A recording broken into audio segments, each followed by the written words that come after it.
আসসালামু আলাইকুম। প্রিয় দর্শক, আমরা আজকে আপনাদের সাথে একটা লাইভে যুক্ত হব বলেছিলাম। কৌশলগত কারণে লাইভে কার সাথে যুক্ত হব তার নামটা আপনাদেরকে বলিনি। না বলার একটা কারণ আছে। সেটা হচ্ছে যে যিনি আপনাদের সাথে যুক্ত আছেন তিনি হচ্ছেন সোহাগী জাহান তনু। আপনারা জানেন, খুব আলোচিত একটি হত্যাকাণ্ড, মর্মান্তিক হত্যাকাণ্ড। সারা দেশের মানুষ এই হত্যাকাণ্ডের ব্যাপারে কথা বলেছিল, বিচার চেয়েছিল, যদিও সেই বিচার হয় নাই। কারণ হচ্ছে এই হত্যাকাণ্ডের সাথে জড়িত ছিল সেনাবাহিনীর প্রভাবশালী কয়েকজন অফিসার। শুধু কয়েকজন অফিসার না, সেনাবাহিনীর একদম সর্বোচ্চ লেভেল থেকে, একদম সেনাপ্রধান থেকে শুরু করে সরকারের সর্বোচ্চ জায়গা থেকে এই হত্যাকাণ্ডটাকে ধামাচাপা দেওয়ার জন্য চেষ্টা করা হয়েছিল। আমি মাঝখানে আ সোহাগী জাহান তনুর বাবা মোহাম্মদ ইয়ার হোসেন তার বক্তব্য নিয়েছিলাম। মাস ৬ বা তার বেশি হবে। ওই সময় যখন তার কাছে বক্তব্য আনতে গিয়েছিলাম, তার পরপরই ডিজিএফআই এর লোকজন তার আ বাড়িতে ঘুরঘুর করেছে। এই ডক্টর ইউনূসের সরকারের সময়। নানান ধরনের ভয়ভীতি দেখিয়েছেন তাকে। তো এই জিনিসগুলো ঘটছে, যে কারণে আমি আ উনার নামটা গতকালকে আপনাদেরকে বলিনি। কারণ বললে হয়তো এর মাঝখানে ডিজিএফআই এর লোকজন গিয়ে আবার উনাকে না করতে পারেন আপনাদের সাথে কথা বলতে। আমি খুব বিস্ময়ের সাথে একটা জিনিস উনাদের পরিবারের সাথে যুক্ত হওয়ার পর জানতে পেরেছি। সেটা হচ্ছে যে, আমি মনে করতাম হয়তো সেনাবাহিনীর লোকজন জড়িত, যেহেতু হয়তো তনুর পরিবারই এটা নিয়ে একটু চুপ থাকেন। কিন্তু আমার সাথে যিনি আজকে যুক্ত আছেন, তনুর বাবা, তার সাথে কথা বলার পর আমার সেই ভুলটা ভেঙেছে। তিনি কোনো কিছুই ভয় পান না। তিনার জীবনের এখন একটা চাওয়া, তিনি তার সন্তানের হত্যাকাণ্ডের বিচার দেখে যেতে চান। কে কোথা থেকে তাকে হুমকি দিল, কি দিল, এটাতে তিনি কেয়ারই করেন না। তো যাই হোক, আমরা সরাসরি তনুর বাবা মোহাম্মদ ইয়ার হোসেন তিনার কাছে চলে যাই। আঙ্কেল, আপনি কেমন আছেন? আসসালামু আলাইকুম। ভালো আছি। আপনাদের দোয়া আপনারা আছেন বিল্লে আমি টিকা রইছি। এই জি, আমরা এই হত্যাকাণ্ডের একটা আ ন্যারেটিভ তো বাংলাদেশের গণমাধ্যমে জেনেছি। আসল ঘটনাটা আজকে তনুর হত্যাকাণ্ডের প্রায় আ ১০ বছর পার হয়েছে। ২০ মার্চ ২০১৬ সালে তনু মারা যান। তাকে হত্যা করা হয়। তো এই যে ১০ বছর, এই ১০ বছরে বাংলাদেশের মানুষ যা জেনেছে, আমরা এই হত্যাকাণ্ডটার আসল ঘটনাটা কি হয়েছিল? তনুকে আপনারা কখন সবশেষ দেখেছিলেন? তাকে কোথায় পাওয়া গেল? এরপরে পাওয়া যাওয়ার পরে আপনারা বিচার চেয়েছিলেন কিনা? সেই বিচার পেতে গিয়ে কি এ বাধার সম্মুখীন হয়েছেন? সবগুলো বিস্তারিত আমরা একটু শুনতে চাই। আমি ১৬ সালে ২০শে মার্চ আমার অফিসে ডিউটি ছিল ২টা থেকে রাত ১০টা পর্যন্ত। আমি এরপরে ডিউটি সাইরা বাসায় গেলাম। যাওয়ার পর তখন তনুর মা বলতেছে যে, "তনু যে তোমার সাথে একসাথে খাইলো, খাইয়া যে বিকালবেলা বাহিরে গেল, আর তো আসে নাই।" তখন আমার মনটা খারাপ হয়ে গেল যে, "তুমি আমার ফোন দাও নাই কেন?" কয় যে, "আমার তো ভালো লাগছে না। আমার অস্থির, অস্থির লাগতেছে। তোমারে যে আমি জানামু, ওই জিনিসটা তো আমার খেয়াল ছিল না।" তো আমি কইলাম, "তুমি আমার ফোন দিতা, তাহলে আমি আসতাম তোমার কাছে।" কয়, "আমার খেয়াল ছিল না। আর আমার তখন ওই ছোট ছেলেটা রুবেল ছিল বাসাত।" তখন আমি করলাম কি, "চলো, আমি দেখতে হবে মেয়েটা কই আছে।" তখন আমি বাসার থেকে বার হইলাম। আমি, আমার ছেলে রুবেল বার হইয়া যাওয়ার পর অনেক রাস্তা গেলাম ওইদিকে। যাওয়ার পর তখন আমি বললাম যে, "ও যে প্রাইভেট পড়াইতে গেছিল সার্জেন্ট জাহিদের বাসায়, সে ওইখান থেকে আসছে কিনা?" কয়, "না।" তখন আমি আমার ছেলেরে পাঠাইলাম যে, "তুই যা সার্জেন্ট জাহিদের বাসায় গিয়া দেখ ওরা বাসায় গেছে কিনা।" তখন আমার ছেলেটা গেছে।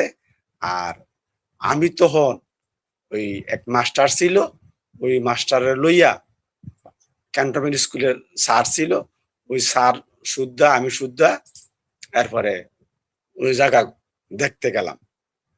খুব বন জঙ্গল। এরপর দেখলাম যে কি একটা কালবাডার উপরে একটা জুতা পইরা আছে। ওই জুতাটা পাওয়ার পর আমি তো নিশ্চিত হইলাম যে এটা আমার মেয়ের জুতা। তো এর আগে দিয়া ওই যে সার্জেন্ট জাহিদের বাসায় আমার ছেলেরা পাঠাইছিলাম, আমার ছেলেরা আইসা বললো কি যে সার্জেন্ট জাহিদের বাসায় গেছে ঠিকই পড়াইতে, ওইখান থেকে আইসা পড়ছে সার্জেন্ট জাহিদ বলতেছে। আমাকে আর কিছু বলে নাই, কয় না, সে আসেও নাই, আমার খোঁজও নেয় নাই, আর কিছুই করে নাই আজ এই 10 বছরের মিলে। তখন সার্জেন্ট জাহিদ জানে, আর ওরা দুই ভাষায় ছিল, সার্জেন্ট জাহিদ, সিপাহী জাহিদ। তারপরে এর আগে দিয়া জিউসি সারের বউ আর কমান্ডারের বউ ওরে থেয়ার দিছি। এই তখন আমার কাছে এসে কান্দন লাগাই দিছে। কান্দার পর তো আমি বললাম যে তুমি যে কান্দা লাভ নাই, তারা যদি চলে যাম, আর কি করা আছে। মানে থ্রেটটা কেন দিল? থ্রেটটা কেন দিয়েছিল? থিয়েটারটা দিয়েছিল, তারা একটা অনুষ্ঠান করতেছিল। তো ওই অনুষ্ঠানে গিয়া ওর প্রোগ্রাম হইলো কুমিল্লা ভিক্টোরিয়া কলেজে অনুষ্ঠান আছে। কি ভিক্টোরিয়া কলেজের অনুষ্ঠানটা ফালাই দিয়ে কি ওরা অনুষ্ঠানটা করতে পারবো? এই জন্য করছে কি, কয় দেখি তুই কে বাজে থাকস, কি বাজে ইয়া করস, কমান্ডারের বউ আর জিউসির বউ, এই দুজনে ঠেট দেওয়ার পর সে এসে আমার কাছে কাঁদছে। আমি তো মরবো, আমি বাঁচবো না, আমি মিথ্যা কথা বলি, আমি যদি মিথ্যা কথা বলি তাহলে কাল হাসরের আমার গর্ব, তো তুই মিথ্যা কথা বললে মানুষের ফাঁসায় এসো। আমি মিথ্যা কথা বলবো না, যেটা সত্য আমার মেয়ে বলছে আমি এটা আপনার কাছে বললাম। আর লাস্টটা ওইখানে আমি যখন যাই তখন আমার ছেলেরে নিয়ে গেলাম নিচে, কালভারটার নিচে। তখন আপনার আন্টিও গেছে, আমি গেছি, আমরা 3 জনই, আমার বউ, আমার ছেলে রুবেল, নাজমুল ছিল না, নাজমুল তখন ঢাকা ছিল। আমরা 3 জনে গিয়া তখন আমি শিকার দিলাম, জাগো লাশ দেখে পড়ছে, তুমি কই এখানে আসো। তখন তারা 2 জন গেল, গিয়া দেখে পূবে আরে দক্ষিণে আর উত্তরে লাশটা ফালাই রাখছে, একদম সোজাসুজি। 2টা মোবাইল ছিল, 2টা মোবাইল 2 পাশে পড়েছি। এই তারপরে সিএমএস নিলাম, নেওয়ার পর তখন সিএমএস যে ডাক্তার ছিল, কর্মরত ডাক্তার, লেফটেন্যান্ট কর্নেল, আমরা কি আছে, ওই লেফটেন্যান্ট কর্নেল কইলো এই লাশটা তো আরেকবার আনছে। সে আমার বলছে, আমি জানি না, আল্লাহ জানে। তখন আমি বললাম যে আপনি কিছু বলেন নাই লাশটার কথা? তখন উনি আর কিছু বলে নাই আমাকে। তখন উনি 2 মাস পর এখানে থাকার পর ওনারা পোস্টিং করে দিছে। ওই ডাক্তার একজন লেফটেন্যান্ট কর্নেল ছিল ডাক্তার, উনি তখন পোস্টিং হয়ে গেছে।